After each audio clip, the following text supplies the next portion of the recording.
नमस्कार दोस्तों, aspirants campus में आपका स्वागत है। मैं रिचा और आज हम जो चैप्टर सेकेंड है पीपल एज अ रिसोर्स, उसका लास्ट पार्ट हम करेंगे। हॉस्पिटल्स वगैरह के बारे में, हेल्थ इंफ्रास्ट्रक्चर के बारे में हम लोगों ने देख लिया था कि कितना बदलाव आया है 2014 से 18 के बीच में। कितने सारे नए हॉस्पिटल्स के बेड आ गए हैं, ठीक है, कितने सारे बेड्स ऐड हुए हैं और नर्सिंग पर्सनल जो होते हैं एएनएम आरएनएम उनमें भी बढ़ोतरी हुई है कितनों की। ये सारी चीजें हमने डिस्कस कर ली थी कि हॉस्पिटल फैसिलिटीज में कितना चेंज आया है। अब जो हमारा लास्ट टॉपिक है वो है अनएम्प्लॉयमेंट। अनएम्प्लॉयमेंट क्या होता है?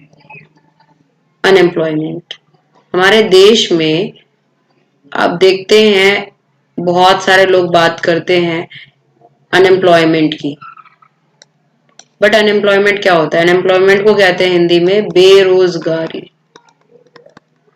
बेरोजगारी यानी कि जैसे कि अब इसको हम एक स्टोरी के माध्यम से समझते हैं। शकल की मम्मी जो है, शकल की मम्मी शीला, वो घर का कामकाज देखती है, बच्चों को देखती हैं और अपने हस्बैंड की मदद करती हैं बूटा की फील्ड में। तो अब बताइए, शकल की मम्मी ये सारे काम करती हैं, ठीक है, और शकल के जो भाई हैं जीतू और शीतू, वो अपना टाइम खेलने में और इधर उधर घूमने में निकालते हैं। तो क्या हम शीला को, जीतू और सीतू को अनएम्प्लॉयड कहेंगे? नो। क्योंकि शीला हैं, वो काम कर सकती हैं बट वो काम करना नहीं चाहती हैं। वो अपने घर का कामकाज कर रही हैं और बच्चों को देख रही हैं। वो जॉब नहीं करना चाहती हैं, इसीलिए वो अनएम्प्लॉयड नहीं है।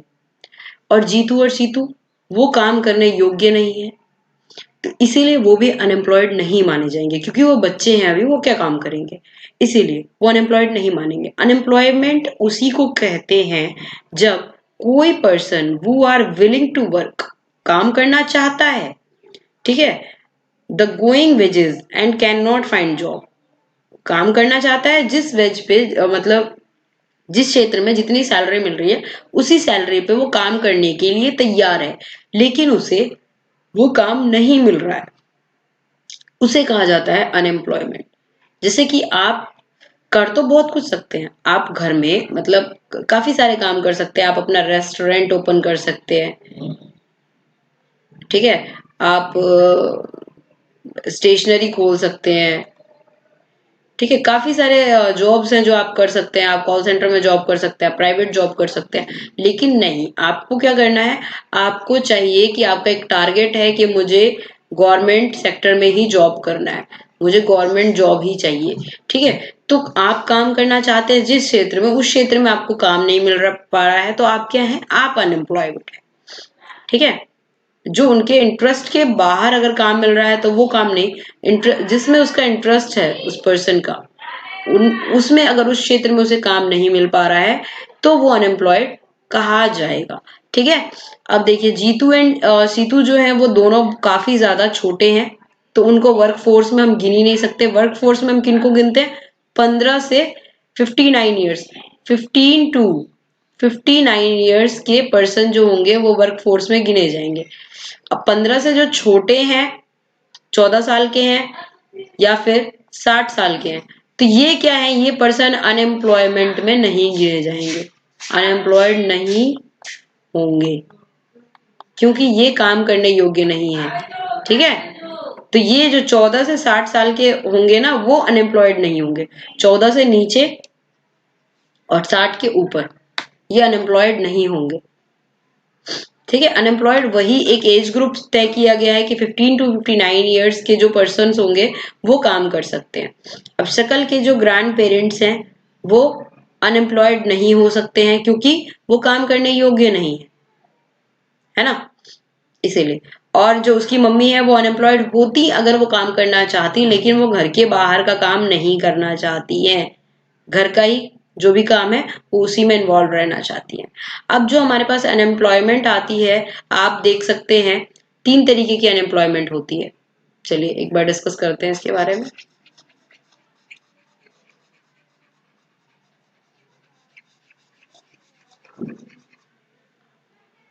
चलिए, तो यहाँ पे हम देखते हैं रूरल एरियाज में, रूरल एरियाज में तीन तरीके की ये जो सबसे ज्यादा अनएम्प्लॉयमेंट देखी जाती है वो कौन सी होती है? फर्स्ट होती है सीजनल अनएम्प्लॉयमेंट, सीजनल अनएम्प्लॉयमेंट। इसके नाम से ही पता चल रहा है आपको, यहाँ पे मौसम, मौसम की बात की जा रही है, ठीक है, जो मौसमी बेरोजगारी है। तो यहाँ पे क्या होता है कि जैसे कि गांव में क्या आप देखते हैं, रूरल एरियाज यानी कि गांव का एरियाज, गांव का एरिया। तो यहाँ पे क्या होता है, मौसमी बेरोजगारी यानी कि सीजनल अनएम्प्लॉयमेंट। तो इसमें क्या होता है कि एक सीजन में आपने कोई फसल बोई या एक सीजन में ही कोई काम चलता है, जैसे कि जो स्वेटर वगैरह का कारोबार है वो क्या सर्दियों में चलेगा? तो जो स्वेटर के कारोबारी होंगे वो गर्मियों में अनएम्प्लॉय हो जाएंगे, जो स्वेटर बुनते हैं वो लोग, ठीक है। कूलर का काम क्या होगा, गर्मियों में चलेगा, तो जो कूलर के कारोबारी होंगे वो सर्दियों में अनएम्प्लॉय हो जाएंगे। तो इसी तरीके से क्या होता है, अगर आप कोई फसल लगाते हैं तो फसल के बुआई के बाद, फसल बोने के बाद क्या होता है कि आप उसकी थोड़ी बहुत देख रेख करते हैं, उसके बाद क्या होता है फसल को खुद ही बढ़ना होता है। तो वो जो टाइम पीरियड आ जाता है जिस टाइम पे आपके पास कोई काम नहीं होता, जिस सीजन में कोई काम नहीं होता, वो क्या हो जाएगा, seasonal unemployment. Seasonal unemployment happens to when people are not able to find during some month, यानी कि कुछ महीनों तक उनके पास कोई काम नहीं होता पूरे साल में। जैसे कि जो लोग एग्रीकल्चर पे डिपेंड है उनको ज्यादातर ये इस तरीके की प्रॉब्लम का सामना करना पड़ता है, ठीक है। जैसे कि आप हार्वेस्टिंग करते हैं, सोइंग करते हैं, वेडिंग करते हैं, थ्रेशिंग करते हैं, ये सारे काम हो गए। उसके बाद कुछ महीने तक आपके पास कोई काम नहीं होता, बिल्कुल एग्रीकल्चर का काम तो खत्म हो गया, सब फसल की कटाई वटाई सब हो गई। उसके बाद क्या है, आपके पास कोई काम नहीं है उस टाइम पे, तो वो क्या हो गया, सीजनल अनएम्प्लॉयमेंट। उसके बाद बात आती है डिसगाइज्ड अनएम्प्लॉयमेंट की, डिसगाइज्ड अनएम्प्लॉयमेंट। दूसरा क्या है, डिसगाइज्ड अनएम्प्लॉयमेंट।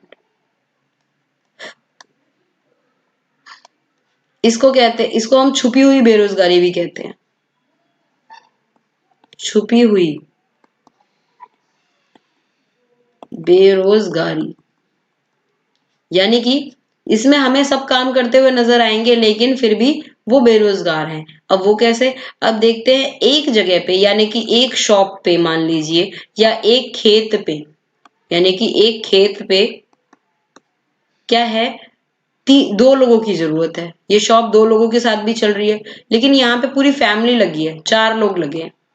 तो अब चाहे दो लोग काम करे या चाहे चार लोग काम करे, ये जो है उतना ही आउटपुट देगी, है ना।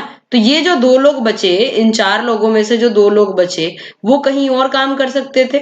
जब आउटपुट सेम ही होगा, फायदा सेम ही होगा, तो वो लोग कहीं और काम कर सकते थे, लेकिन वो उसी में एंगेज है। तो क्या है कि वो हमें दिख नहीं रहे हैं कि वो अनएम्प्लॉय हैं, वो हमें काम करते हुए दिख रहे हैं, लेकिन फिर भी उसे हम कह सकते हैं कि वो अनएम्प्लॉय है, ठीक है। अब मान लीजिए उनके पास एग्रीकल्चरल प्लॉट है, ठीक है। They find this usually happens among family, family members में क्या होता है, एग्रीकल्चर एक्टिविटी में सारे फैमिली मेंबर्स लगे हुए होते हैं। तो इसमें जो काम होता है उसमें पांच लोग उसमें जुड़े हुए हैं, पांच की जगह आठ लोग जुड़े हुए हैं। अब तीन पीपल जो है उसमें एक्स्ट्रा है, तो वो जो तीन पीपल होंगे वो उसी सेम प्लॉट पे काम कर रहे हैं जैसे कि दूसरे किसी के घर में होता है। The contribution made by three extra people does not add the contribution made by the five people, यानी कि पांच लोगों के जो काम में जो कंट्रीब्यूशन है उसमें तीन लोगों का कंट्रीब्यूशन इसमें ऐड नहीं किया जाएगा, ठीक है। तो क्या होगा, क्योंकि आउटपुट तो सेम आएगा, सेम आउटपुट, सेम आउटपुट होगा, तो इन तीन लोगों का कोई काम ही नहीं है यहाँ पे, इन तीन लोग ही यहाँ पे कोई जरूरत ही नहीं है, ठीक है। तो three extra people are disguised unemployment. तो तीन जो एक्स्ट्रा लोग हैं वो क्या है, डिसगाइज्ड अनएम्प्लॉयमेंट का हम यहाँ पे एग्जाम्पल ले सकते हैं। अब क्या है, अर्बन एरियाज जो होते हैं जहां पे जैसे कि शहर है, ये तो हमने गांव का पढ़ लिया कि गांव में ऐसे दो तरीके की अनएम्प्लॉयमेंट बेसिकली हम देख सकते हैं, एक सीजनल और एक डिसगाइज्ड, यानी कि एक बेरोजगारी जो मौसम के हिसाब से आती है, और एक जो होती है जो हम होती तो है बट हमें दिखाई नहीं देती है, छुपी हुई बेरोजगारी। ठीक है, तो चलिए अब यहाँ पे हम बात करते हैं अर्बन एरियाज में। तो अर्बन एरियाज,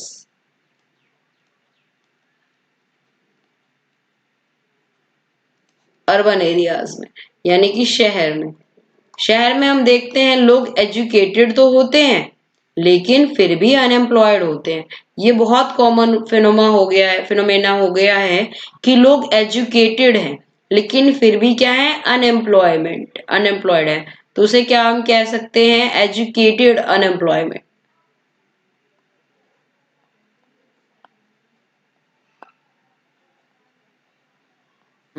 एजुकेटेड अनएम्प्लॉयमेंट यानी कि जो पढ़े लिखे बेरोजगार युवा हैं उनकी यहाँ पे बात की जा रही है। अब देखिए, बहुत सारे यूथ जो हैं वो मैट्रिक पास है, ग्रेजुएशन है, पोस्ट ग्रेजुएशन डिग्रीज के साथ है, लेकिन फिर भी उन्हें जॉब नहीं मिल पा रही है।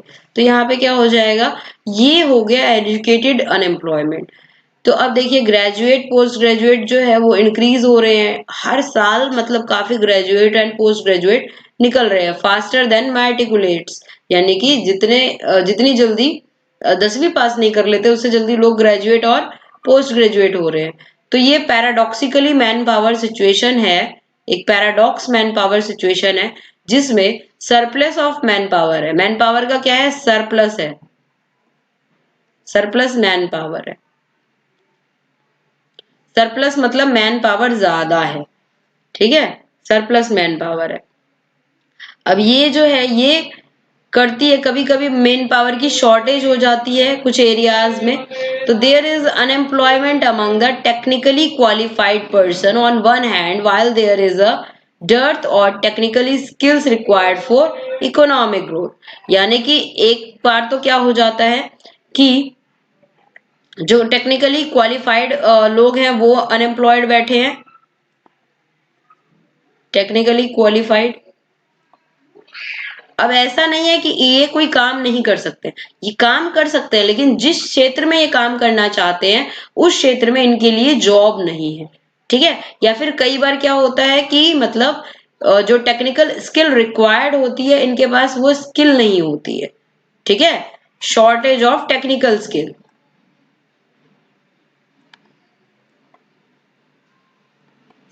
टेक्निकल स्किल तो या तो ये सिचुएशन बनती है एक, कि हमारे पास मैन पावर ज्यादा है और उस हिसाब से उतने काम नहीं है। ठीक है, टेक्निकली क्वालिफाइड भी पर्सन है हमारे पास लेकिन उनके लिए हमारे पास उतने काम नहीं है। तीसरा क्या होता है कि पर्सन्स तो है पढ़े लिखे लेकिन हमारे उनके पास जो है टेक्निकल स्किल की शॉर्टेज है, उनके पास वो टेक्निकल स्किल नहीं है जो हमें चाहिए अपने काम के लिए। ठीक है, तो अनएम्प्लॉयमेंट क्या करता है, wastage of man power resource का वेस्टेज करता है। ये पैराग्राफ हम इतने ध्यान से इसलिए पढ़ रहे हैं क्योंकि इस पैराग्राफ में से काफी सारे क्वेश्चन है, अनएम्प्लॉयमेंट से रिलेटेड काफी सारे क्वेश्चन आपके एक्सरसाइज में होंगे। तो वो जो होगा वो एसेट जो होगा पर्सन का, वो चेंज हो जाएगा लायबिलिटी में। ठीक है, वो काम करने के योग्य था यानी कि वो हमें फायदा दे सकता था, लेकिन हम उसे बिठा के अगर कर रहे हैं कुछ भी उसका वेस्ट कर रहे हैं, उसको बिठा के रख रहे हैं, तो वो हमारे लिए क्या हो गया, लायबिलिटी हो गया।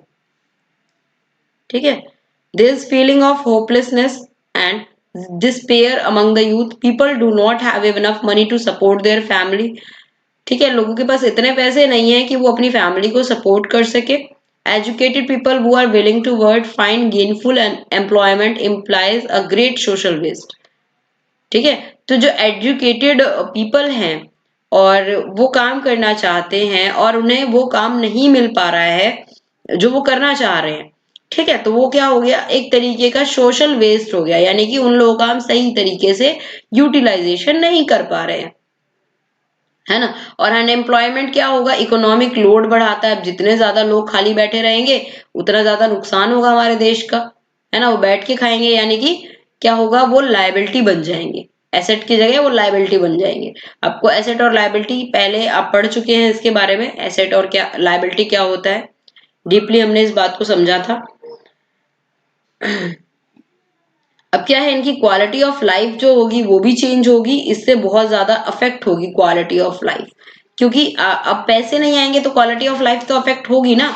जो कि अच्छे से कमा रहे होते तो अभी घर ले लेते। आपने शकल और विलास की स्टोरी में क्वालिटी ऑफ लाइफ के बारे में देखा कि जिसने अच्छे से जॉब किया और उसकी जॉब लग गई तो उसकी जो जीवन जीने का जो उसका तरीका था बिल्कुल ही चेंज हो गया। जो अनएम्प्लॉयमेंट होता है वो डिटर्मिनल इम्पैक्ट होता है पूरे ग्रोथ पे। ये सिर्फ उस पर्सन के ही नहीं, पूरी इकोनॉमी के ग्रोथ पे होगा, क्योंकि पर कैपिटा इनकम हमने देखा है, पर कैपिटा इनकम कैसे इफेक्ट होता है, उसमें जितने लोग होंगे उनकी इनकम जोड़ी जाती है पर पर्सन, है ना, पॉपुलेशन के साथ, इसीलिए पर कैपिटा इनकम भी हमारी जो इफेक्ट होगी तो हमारी नेशनल इनकम भी कम हो जाएगी। तो ये हमारे पूरे इकोनॉमी पे एडवर्सली इफेक्ट करेगा। वो पर्सन टैक्स भी नहीं दे पाएगा, टैक्स भी नहीं देगा, ठीक है। If people can not be used as a resource they naturally appear as a liability of the economy. अगर किसी को रिसोर्स के यूज अगर रिसोर्स अगर रिसोर्स की तरह हमने लोगों को यूज नहीं किया तो वो क्या बन जाएंगे, लायबिलिटी बन जाएंगे। रिसोर्स की तरह हमने यूज नहीं किया तो लायबिलिटी बन जाएंगे। आई होप आपको ये क्लियर हो गया होगा, समझ में आ रहा होगा। अगर नहीं आए कुछ भी समझ में तो आप कमेंट बॉक्स में पूछ सकते हैं। इंडिया में क्या है, अनएम्प्लॉयमेंट रेट जो है वो कम है। Large number of people represent with low income. अब लोग जो है कम तनख्वाह में काम करने लग जाते हैं, कम पैसों में, ठीक है, तो उनको हम क्या करने लग जाते हैं, एम्प्लॉयड गिनने लग जाते हैं। अब ये जो काम है, they appear to work throughout the year but in terms of their potential income and income. अब वो क्या है, पूरा साल काम करते हैं लेकिन उनकी जो इनकम है और उनका जो पोटेंशियल है उसका पूरा इस्तेमाल नहीं हो पाता है, ठीक है। The work they are pursuing, यानी कि जो वो काम कर रहे हैं वो काम, मतलब हमें दिखता है कि वो जॉब कर रहे हैं लेकिन वो जॉब ना तो उनके पोटेंशियल के अकॉर्डिंग होता है, ठीक है। दे में there for want other work of their choice, ठीक है, या तो वो कुछ और काम करना चाहते थे उन्हें ये काम करना पड़ रहा है। कई बार होता है ना कि हम किसी और चीज के लिए बने होते हैं लेकिन कई बार मजबूरी में हमें कोई और काम भी करना पड़ता है। They tend to engage in any activity, उन्हें किसी भी एक्टिविटी में एंगेज करना पड़ता है। मान लीजिए कि ये जो पर्सन है ये गवर्नमेंट जॉब की प्रिपरेशन कर रहा था, प्रिपरेशन कर रहा था, लेकिन क्योंकि इकोनॉमिक कंडीशन इसकी अच्छी नहीं थी, इकोनॉमिक कंडीशन इसकी अच्छी नहीं थी, इसलिए इसको बीच में अपनी प्रिपरेशन जो है वो छोड़नी पड़ी और उसके बाद उसको कोई भी प्राइवेट सेक्टर जॉब पकड़नी पड़ी। तो ये क्या हो गया, यहाँ पे इसके पास प्रेशर हो गया, यहाँ पे इसके पास मजबूरी है कि उसे जॉब करनी ही करनी है, ठीक है। तो यहाँ पे इसने अपने पोटेंशियल का सही यूज नहीं किया, ठीक है, यहाँ पे इसके पोटेंशियल का सही यूज नहीं हुआ। They are earning keep them on bare service substance level, ठीक है। तो क्या होता है, the unemployment structure is characterized by self employed in the primary sector. तो जो अनएम्प्लॉयमेंट स्ट्रक्चर जो होता है वो सेल्फ एम्प्लॉयमेंट से भी बना हुआ है, यानी कि अगर आप सेल्फ एम्प्लॉयड है, आपने आप कोई अपना बिजनेस स्टार्ट कर रहे हैं तो पूरी फैमिली उसमें कंट्रीब्यूट करेगी, ठीक है, जबकि जरूरत नहीं भी होगी तब भी आपको पूरी फैमिली कंट्रीब्यूट करेगी। So there is disguised unemployment, तो ये क्या हो जाएगा, डिसगाइज्ड अनएम्प्लॉयमेंट हो जाएगा। एग्रीकल्चर सेक्टर में हम ये सबसे ज्यादा देखते हैं और इसमें भी देख सकते हैं। मान लीजिए किसी ने, ये मोची है, इसने धीरे धीरे क्या किया, अपनी जूते की शॉप खोल ली बनाते बनाते। अब क्या होगी, इसकी जो पूरी फैमिली है उसको जॉब नहीं मिल रही है, अब सब के सब इसी जॉब में इकट्ठा हो जाएंगे, सब यही जॉब करने लग जाएंगे। अब क्या होगा, आउटपुट तो आएगा सेम, कस्टमर जितने आने होंगे उतने ही आएंगे, जूते जितने बिकने होंगे उतने ही आएंगे, आउटपुट रहेगा सेम, ठीक है। लेकिन क्या है, पूरी फैमिली इसी काम में इन्वॉल्व है, इसीलिए आ जाएगा डिसगाइज्ड अनएम्प्लॉयमेंट, ठीक है। तो ये क्या है, पॉवर्टी को रिड्यूस नहीं करती है, सरप्लस लेबर को माइग्रेट करती है विलेज से जॉब सर्च के लिए। तो ये हमने अनएम्प्लॉयमेंट के बारे में देख लिया काफी कुछ। ठीक है, स्टोरी ऑफ विलेज आप ये पढ़ सकते हैं कि इसमें क्या स्टोरी एक दे रखी है। Village inhabited by several families, each family produce enough feed to its members, उसी पे है ये। ठीक है, तो उन्होंने क्या सोचा कि क्रिएटिव डिजाइन निकाला। वो पर्सन बाहर से पढ़ के आया, एक को उन्होंने एग्रीकल्चर इंजीनियरिंग करवा दी, और वो बाहर से आया, उसने कुछ ऐसी चीजें बनाई जिससे पूरे गांव का जो है वो प्रोडक्शन इंक्रीज हो गया। ठीक है, तो उसके बाद क्या है, उसके बाद में teacher was required from a near by town, all the children of this village start going to school. उसको देख के क्या हुआ, सारे जो बच्चे थे वो स्कूल जाने लग गए, पढ़ने लिखने लग गए। तो यहाँ पे एक पर्सन जो है, एक पर्सन वो पूरे गांव को किस तरीके का मैसेज दे रहा है कि अगर आप पढ़ के आते हैं, आपके पास जो क्रिएटिव आइडियाज होंगे वो आएंगे और आप अपने साथ साथ पूरे गांव को आगे लेके जा सकते हैं।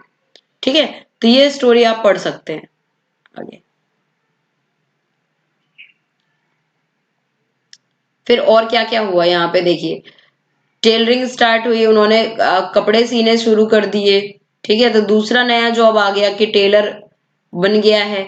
तो उसके बाद पॉजिटिव इफेक्ट आया, farmers is on going far by buying cloth. जो फार्मर थे वो कपड़े खरीदने के लिए जाते थे, वो खर्चा उनका बच गया। फार्मर्स जो थे वो अपना ज्यादा से ज्यादा टाइम जो थे फील्ड पे लगा सकते थे, बाहर नहीं जाना पड़ता था उन्हें कपड़े खरीदने के लिए, गांव में ही मिल जाता था। ठीक है, अब ये गांव की जो समृद्धि का स्टार्ट हो गया, प्रोस्पेरिटी स्टार्ट हो गई, गांव किस तरीके से बनने लग गया। अब देखिए, टीचर आ गया, टेलर आ गया, एग्रो इंजीनियर आ गया, और काफी सारे जो लोग थे वो आ गए। तो इन्होंने क्या किया, गांव का इकोनॉमिक एक्टिविटी जो था वो बढ़ा दिया, और धीरे धीरे जो लेवल था गांव का वो इंक्रीज हुआ। ठीक है, तो ये गांव जो है वो धीरे धीरे क्या हुआ, इकोनॉमिक डेवलप हुआ। ठीक है, अब एक एग्रो इंजीनियर आया, उसने अपना पूरा का पूरा जो फील्ड था कुछ नई चीजें बनाई, जिससे एग्रीकल्चर रेवोल्यूशन आया, यानी कि एग्रीकल्चर जो प्रोडक्शन था इंक्रीज हुआ। बाकी आसपास के लोगों ने देखा और वो लोग इससे प्रभावित हो गए, उन्होंने अपने अपने बच्चों को स्कूल भेजना स्टार्ट कर दिया, गांव में टीचर आ गया, तो टीचर को एम्प्लॉयमेंट मिल गई। उसके बाद कुछ लोगों ने सिलाई सीखा और गांव में टेलर का काम हो गया। ठीक है, तो लोग क्या थे, इससे सिलवाने लग गए, तो बाहर जाने का टाइम बच गया, खर्चा वर्चा बच गया। अब गांव में ही जॉब अपॉर्चुनिटी क्रिएट होने लग गई। तो ये इस तरीके की चीजें होती हैं। अगर एक पर्सन कुछ अच्छा कर लेता है, वो एसेट बन जाता है, तो वो दूसरों के लिए प्रेरणा का कारण बनता है। ठीक है ना, शुरू शुरू में तो उसे बोलते हैं वेस्ट करना सब कुछ, लेकिन बाद में वो दूसरों के लिए प्रेरणा का कारण बन जाता है। अब क्वेश्चन देखिए, what do you understand by people as a resource. People as a resource का क्या मतलब है। ठीक है, पीपल को रिसोर्स की तरह यूज करना, किस तरीके से रिसोर्स है लोग, क्योंकि वो बाकी रिसोर्सेज का किस तरीके से यूज कर सकता है। ह्यूमन रिसोर्स जो है वो एक बहुत ही इंपॉर्टेंट चीज है, जिससे ह्यूमन रिसोर्स बाकी रिसोर्सेज का यूज कर सकता है। अगर ह्यूमन एसेट होगा तो वो बाकी काम जो है बहुत अच्छे से कर पाएगा। Why is human resource different from others resource like land, physical capital? Because human resource can use land and physical capital, but land and physical capital can't use human resource. ठीक है, तो ये सबसे अलग होता है। इसको हम जितना चाहें उतना, जितना हम इस पे इन्वेस्ट करेंगे उतना ही ज्यादा ये हमें बेनिफिट देगा। एजुकेशन का रोल क्या है ह्यूमन कैपिटल फॉर्मेशन में, यहाँ पे आप शकल और विलास की स्टोरी का दे सकते हैं कि अगर एजुकेटेड होगा तो वो किसी भी फील्ड में अच्छा करेगा, क्रिएटिव आइडियाज लेके आएगा, क्रिएटिव आइडियाज लेके आएगा, उस फील्ड में अच्छी खासी स्किल होगी, उसको नॉलेज होगी। ठीक है, तो वो अच्छे से वर्क कर पाएगा। हेल्थ इन कैपिटल फॉर्मेशन, अब हेल्थ का मेन रोल है, मेन रोल है क्या है, अगर हेल्दी होगा तभी उसका जो इफिशियंसी होगा, वर्क इफिशियंसी वो अच्छा होगा, गुड, गुड वर्क इफिशियंसी होगा। ठीक है। What are the various activity undertaken in the primary sector, secondary sector and tertiary sector? Primary में क्या था?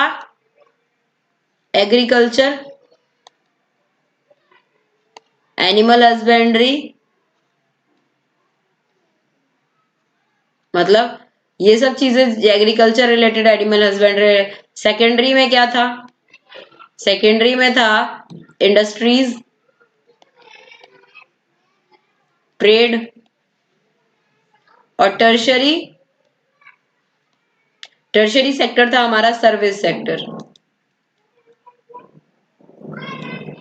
जैसे बैंकिंग, इंश्योरेंस, हॉस्पिटल, टीचर, ये सारे आ जाते थे टर्शरी सेक्टर में।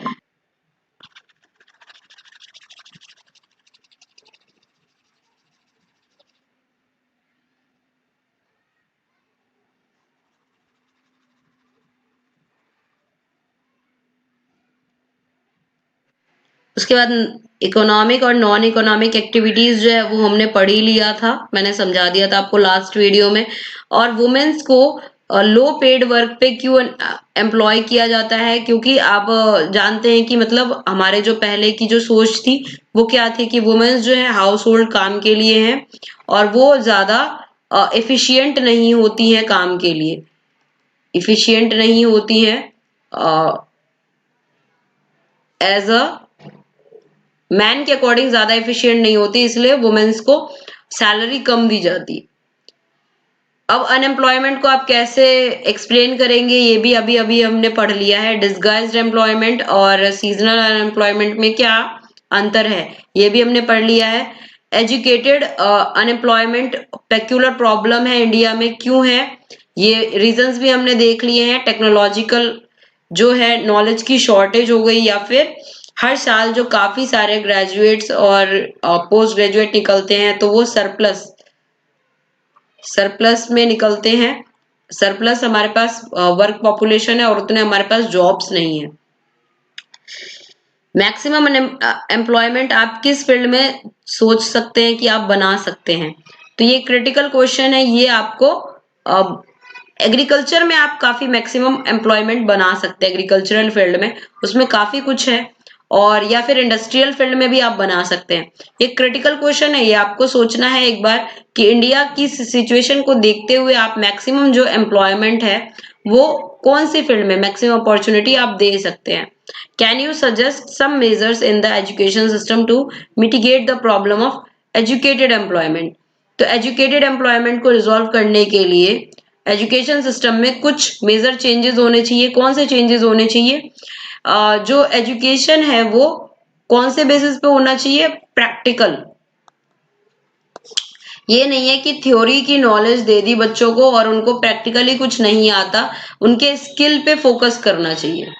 स्किल्ड फोकस्ड एजुकेशन सिस्टम होना चाहिए हमारा, ठीक है, कि उनके स्किल पे काम किया जाना चाहिए, वो किस क्षेत्र में जाना चाहते हैं उस हिसाब से उनके सब्जेक्ट्स डिसाइड होने चाहिए और प्रैक्टिकल नॉलेज पे ज्यादा से ज्यादा ध्यान देना चाहिए।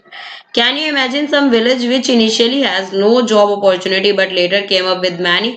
अब कोई भी विलेज आप जानते हैं जिसमें पहले कोई भी जॉब अपॉर्चुनिटी नहीं थी, अब उसके बाद काफी सारी जॉब अपॉर्चुनिटीज आ गई। इसमें आप यूपी के कुछ विलेजेस के नाम ले सकते हैं या फिर गुजरात के, जब वहां पे कोई भी प्लांट लगे, बड़े बड़े प्लांट्स लगे वहां पे, या फिर कोई भी कंपनी वहां पे आई तो उसके बाद जॉब अपॉर्चुनिटी ने किस तरीके से बूस्ट किया उस एरिया के, वो आप लिख सकते हैं यहाँ पे। Which capital would you consider the best? Land, labour, physical capital, human capital? तो कौन सा कैपिटल बेस्ट है? ह्यूमन कैपिटल ही बेस्ट है। और क्यों बेस्ट है? क्योंकि वो लैंड, लेबर और फिजिकल कैपिटल, सभी कैपिटल्स को ह्यूमन कैपिटल ही मैनेज करता है। ठीक है, तो आज के लिए बस इतना ही। ये हमने एक्सरसाइज के कुछ क्वेश्चंस को देखे, ये आप ट्राई करिए, इस चैप्टर में से ही हैं कुछ क्वेश्चन जो क्रिटिकल हैं, वो आपको सोचना पड़ेगा, ठीक है, और पूरा ऑब्जर्व करना पड़ेगा। यहाँ पे आपको क्रिटिकल क्वेश्चन इसलिए दिए गए हैं कि ये नहीं है कि कोई उठा के करवा दे, आपको खुद भी थोड़ा बहुत सोचना पड़ेगा, सिचुएशंस को समझना पड़ेगा, उसके बाद ये क्वेश्चंस आपको ट्राई करने हैं। ठीक है, तो ये चैप्टर हमारा जो है ये कंप्लीट हो गया है। और अगर आपके कोई भी डाउट्स हैं तो आप कमेंट बॉक्स में बोल सकते हैं कि हाँ ये डाउट है, तो उस पे हम सिंगल वीडियो बना के और भी समझा सकते हैं उसको, उस टॉपिक को क्लियरली। ठीक है, आज के लिए बस इतना ही। Thank you so much. If you like the video, then do recommend to your friends and subscribe our channel.